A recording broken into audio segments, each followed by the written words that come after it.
What's up, fellow Greymanes? Here's how you can get the Two-Handed Weapons of the World Volume 2 in Crimson Desert.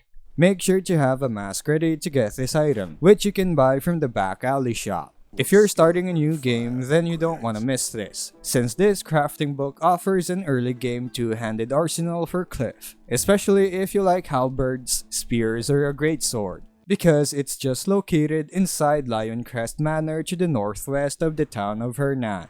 Start from the main road when you arrive at the manor, then go to the right side, past the archery range, and we're gonna climb up that upper floor window in the middle. The moment you get in that window, turn right and you'll see this bookshelf. You'll immediately find a crafting book there. Just equip your mask, steal the book, and hope that nobody was around to see you. Wait for the crime meter to go down before you leave. When the heat is gone, read the book to learn the recipes and go to your nearby smithy. You'll find a new category for two-handed weapons, with a good amount of them ready to craft. And that's all of it. If you found this video helpful, don't forget to like and subscribe for more Crimson Desert guides. Thanks for tuning in, and I'll see you in the next video.